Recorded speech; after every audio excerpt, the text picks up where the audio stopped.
Mes très chers, bonjour et bienvenue en ce lundi 24 mai, 21e AFA de l'année, où je vous donne rendez-vous pour parler avec vous aujourd'hui de la symbolique de la Pentecôte, puisque nous sommes enfin le lundi de Pentecôte, après ces 7 semaines d'exploration de notre Terre Sainte.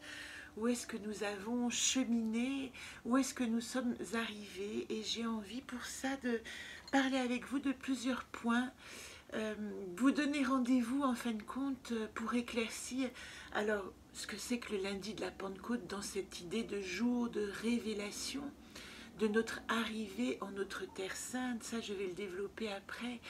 Je veux aussi vous donner rendez-vous pour la super lune qui arrive le 26 mai, super lune en éclipse, donc dont les effets sont toujours plus importants.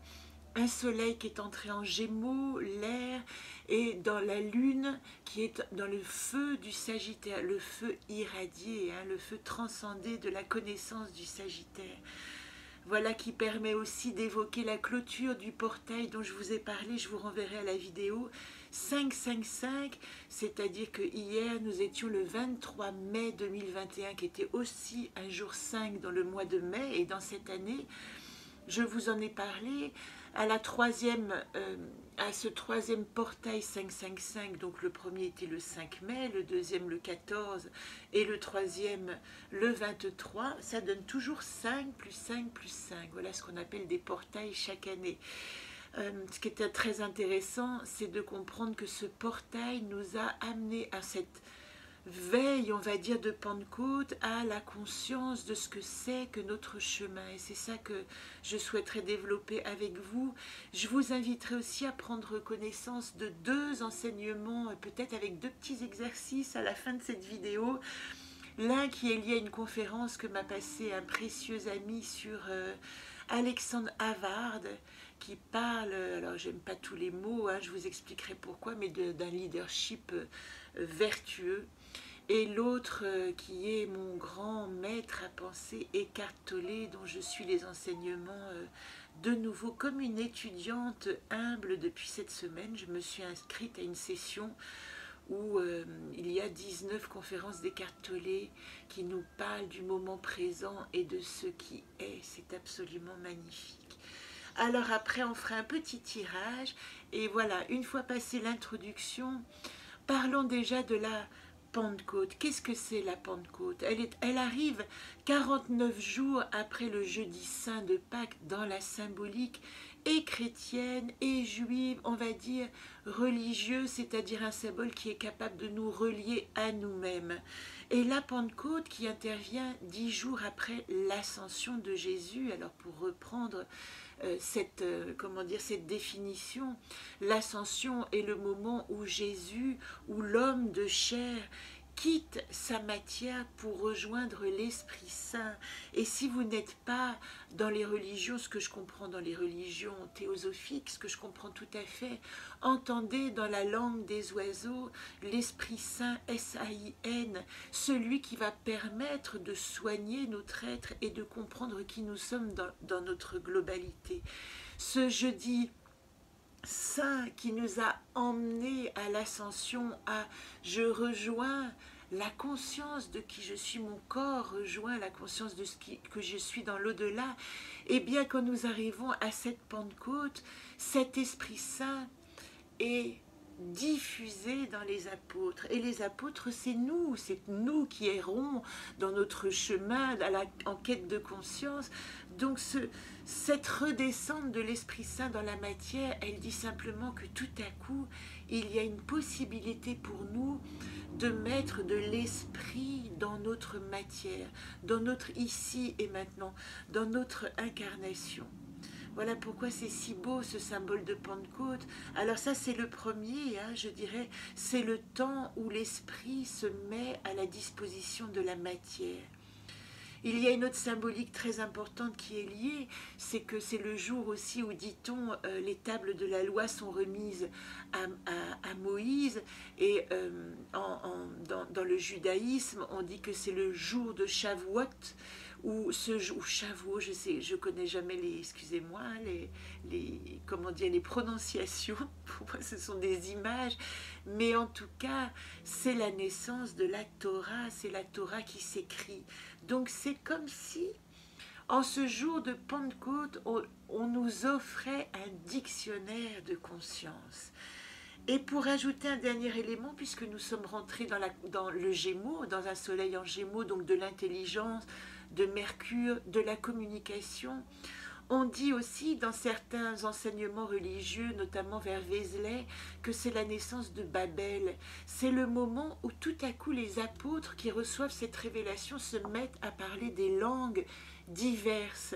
Ce que ça veut dire symboliquement, c'est qu'aujourd'hui, nous avons le droit à l'ouverture à notre expression personnelle. C'est pas si important que notre expression verbale soit comprise par les autres, mais ce qui est important, c'est que nous allons trouver, et vous savez comme ça me tient à cœur cette notion, notre propre langue, notre autorisation à parler à l'envers si nous avons envie, à tordre les mots, à inventer comment apprendre une langue qui nous est étrangère, à nous l'approprier parce que nous allons nous l'approprier dans le cœur.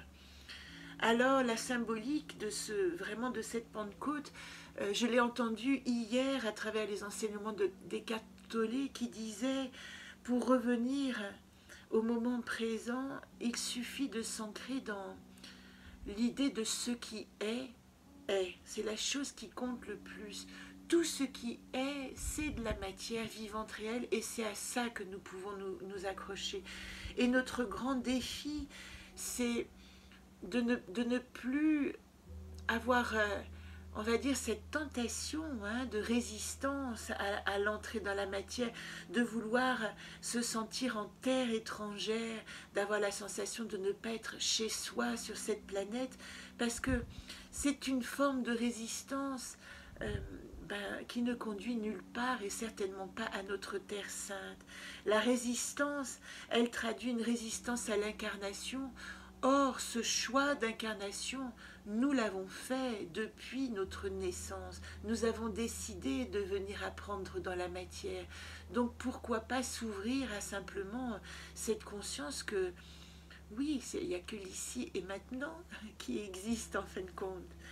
Voilà, j'aime bien cette notion de cesser la résistance à l'incarnation et de prendre sa place dans sa terre sainte.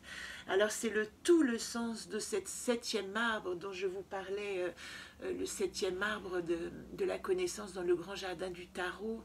Tarot, Torah, les mots tordus sont vraiment les mots dans lesquels nous pouvons entendre vraiment tout l'or qui nous est donné de compréhension. Enfin, dans ce grand jardin où nous arrivons en 7e semaine en arbre de se reposer, l'arbre se reposer nous dit que nous sommes de retour à notre maison, à la maison. La maison, c'est redescendre dans la conscience du moment présent. Je vous mettrai un lien sur les enseignements d'Eckhart Tolle.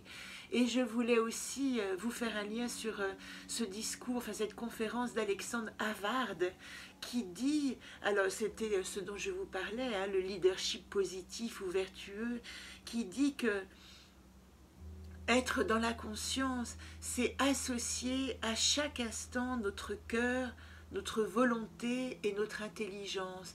Et que si ces trois notions, si ces trois possibilités d'être au monde, par la présence de la volonté, par la réflexion de l'intelligence et par le sentiment du cœur, si ces trois ne sont pas associées, elles conduisent à des dictatures parce que l'équilibre n'est pas fait et que tout vient on va dire, tout vient du cœur. C'est pour ça que lui parle de leadership vertueux en nous expliquant que les deux vertus fondamentales sont ce qu'on appelle la magnanimité. Et la magnanimité, elle se traduit par la grandeur d'âme. Chaque acte doit être lié, on va dire, à la sensation que nous avons de notre propre grandeur d'âme. Et la seconde vertu, c'est l'humilité. Et l'humilité, elle nous renvoie simplement au fait que nous sommes certes des êtres spirituels, mais accepter dans la 3D ces limitations et cette expérience terrestre. et en fait associer notre sensation de grandeur d'âme et notre humilité, eh bien c'est le secret pour trouver sa mission, pour comprendre ce que nous avons à faire dans ce cheminement d'expérience pour évoluer. L'objectif de la conscience, c'est l'évolution. L'objectif de l'incarnation, c'est notre évolution. Alors Eckhart Tolle ajoute aussi avec l'humilité qu'il a empruntée à Socrate que rien n'est gagné et que nous devons en permanence exercer notre vigilance, une vigilance constante pour ancrer en permanence cet instant présent. Voilà pourquoi il nous apprend à respirer, à nous arrêter, à tout à coup écouter le monde qui vit autour de nous. Voilà ce que je voulais vous traduire, et j'avais tiré 2 cartes magnifiques pour Isis en rentrant, qui étaient, et je vous bénis avec ces 2 cartes et je me bénis de même, le trèfle, chance, richesse et joie, et l'union, contrat, pacte. Ça veut dire qu'aujourd'hui vous pouvez vraiment, moi je le traduis pour vous de cette manière, faire acte d'alliance avec vous-même, votre cœur, votre volonté, votre intelligence, et les mettre au service de votre, on va dire, arrivée, atterrissage en Terre Sainte pour développer simplement votre accès à votre mission d'âme par la sensation de votre propre grandeur d'âme reliée à l'humilité de tout ce que je sais, tout ce que j'ai à savoir, je ne le sais pas encore. Tout ce que je sais m'emporte vers plus de connaissances, mais ne peut pas m'arrêter à ce qui a été appris. Tout est en constante évolution. Alors j'avais tiré hier, en rentrant dans mon petit nid de lion, un jeu du tarot. Vous savez comme je suis attachée au tarot. Et ce matin, l'impératrice a jailli. Et j'ai vraiment, vous le savez que je prépare beaucoup ces chroniques, hein. Je lis, j'écoute des conférences, mais j'ai aussi la sensation qu'il est nécessaire de lâcher.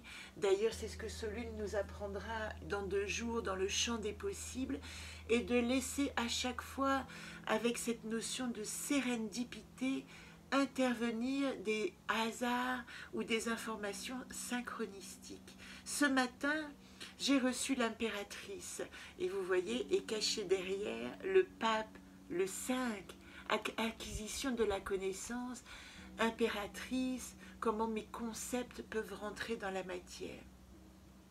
Voilà d'une certaine manière la coupe de ce tarot. La première carte que j'avais tirée était la lune, le retour à la maison. C'est incroyable puisque nous parlons de Terre Sainte. Mais cette carte, je la définis et vous voyez avec ces 2 maisons, ces chiens qui hurlent à la lune, mais ces loups, le plus important, c'est aussi cette écrevisse, le symbole christique qui fait le lien entre mes maisons, ma maison d'où je viens, la maison où je vais, c'est le cœur qui nous donne la conscience de là où je suis. La lune, l'imaginaire, on va dire, au service de l'incarnation dans la matière. Dans le présent, j'ai tiré la roue de la fortune. La roue de la fortune, elle me parle d'un cycle, le changement de cycle. 5, 10, 15, le 10 au milieu qui est la roue de la fortune dit toujours il y a des cycles à passer. Le 10 est relié aussi au soleil puisqu'on dit que les éruptions solaires arrivent tous les 10 ou 11 ans et que nous passons à chaque décade des cycles importants de notre révolution, j'allais dire, de notre évolution.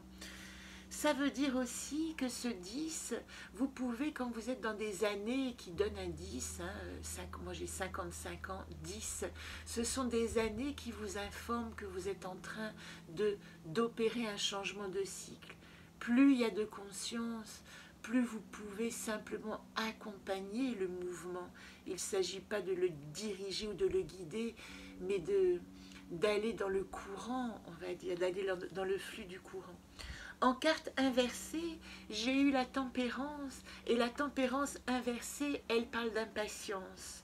Donc elle dit simplement rester vigilant à ce qui est, à ne pas vouloir aller plus vite, à simplement se poser dans l'instant présent, parce qu'il y a, et la justice qui était inversée aussi, nous dit il y a une nécessité d'aller au bout de l'enseignement. On appelle ça aller au bout du karma aussi, c'est-à-dire qu'il y a un temps où les choses se déroulent et cet accompagnement, les arrêts, comme dit Alexandre Havard aussi, les problématiques, je ne voulais pas emprunter ce genre de mots, donc on va dire les choses non positives sont des informations majeures pour évoluer. Les problèmes ne sont que des moments majeurs d'évolution de conscience, comme ce que nous vivons en ce moment. Et on n'est pas obligé de rentrer dans ce flux de nécessité de conscience, mais à ce moment-là, la roue de la fortune nous dit si tu es impatient et n'acceptes pas la loi du karma, la loi du temps qui s'écoule, tu bloques d'une certaine manière la roue de l'évolution. Alors pour les réparer, parce que c'est comme ça que fonctionne le jeu tel que je l'ai reçu de Philippe Camoin il y a déjà quelques années, eh bien on retourne la carte parce qu'on a tiré une carte au-dessus. Et ici j'ai retiré au-dessus au-dessus de la tempérance, c'est-à-dire que l'ange de la guérison me dit pour guérir, pour redevenir debout et regarder comment mon cycle, vous voyez, comment mon cycle peut continuer, on va dire, sa roue, son évolution, j'ai besoin du diable, le diable en positif, le diable en résolution et en guérison de la tempérance, qui est déjà une carte de guérison, dit nécessité pour vous, pour nous tous, de matérialiser tout ce que nous sentons que nous sommes. Il n'est plus temps de rêver et juste laisser des strates s'envoler comme ça en disant peut-être un jour, j'espère, je souhaite. Il est question de dire ce qui est. Donc, qu'est-ce que je suis aujourd'hui? C'est ça qui compte. Et c'est pour ça que je vais vous proposer, juste après ce tirage du tarot, un petit exercice qui va vous passionner. Je finis par la dernière carte. Vous voyez, à côté du diable, n'ayons pas peur d'entrer dans la matière, puisque à côté du diable, le soleil nous dit il y a la réconciliation, vous voyez ces deux cartes, elles sont très intéressantes, ce sont des Janus, il y a toujours ces deux personnages, ici attachés au diable, est-ce que je vais me libérer de ma chair et comprendre que je peux incarner totalement mon être spirituel au lieu d'être lié à mes désirs, à mes envies, à mes projections, et le soleil nous dit oui, c'est la réconciliation, l'entrée en amitié qui fait tourner la roue du karma. Je vous prendrai en photo ce magnifique tirage parce que pour moi il prend tout son sens. Vraiment, ici, je vais vous proposer un tout petit exercice. Il y en a deux pour moi et j'ai essayé de l'exercer aujourd'hui. Je me réécouterai pour savoir si j'ai réussi spontanément à l'appliquer. Le premier, je vous invite vraiment dans toutes les conférences que vous regardez, là ces jours, aujourd'hui, demain, dans tout ce qu'on vous dit, à rayer, effacer tous les mots négatifs. Même si vous avez pris des notes, amusez-vous. Alors je crois que je l'ai quelque part ici. Je vais vous montrer un exemple de la conférence d'Alexandre Harvard. J'ai pris des notes. Et hier, en réfléchissant à ce petit exercice, est-ce que je vais le trouver? Voilà ce que j'ai fait. J'ai pensé qu'il était intéressant de rayer tous les mots négatifs que j'avais entendus et de faire remonter à ma conscience le discours positif. Parce que c'est une manière toute simple d'éradiquer dans votre intention existentielle tout ce qui n'est pas positif pour vous. Vous savez que l'esprit ne s'arrête pas aux petits mots, l'intelligence, l'esprit inconscient, mais il s'arrête aux mots-clés. Donc quand vous dites ne pas résister, par exemple, eh ben, l'esprit entend le mot résistance. Et quand vous dites lâcher prise, eh bien, le mot entend se laisser aller, l'esprit n'entend que les mots qui arrivent d'une manière globale hors des petits mots qui le contredisent. Alors, essayez d'enlever toutes les négativités, tous les mots négatifs. Moi, j'en ai enlevé beaucoup, mais j'ai gardé dans le Alexandre Havard vertueux, sens de l'amour, devient un individu et vous allez voir créer la confiance, remettre le cœur à la première place et vous allez voir à quel point ce discours qu'on vous a imposé dans sa forme, c'est une autre personne qui vient vous dire, tout à coup avec les mots positifs, vous le récupérez pour vous-même. Et le deuxième, je pense que je vais le garder. Je vous donne rendez-vous dans 2 jours pour la pleine lune d'Isis et je vous donnerai la clé pour comprendre comment d'où est-ce qu'on part pour devenir qui on est. D'où est-ce qu'on part pour devenir qui on est.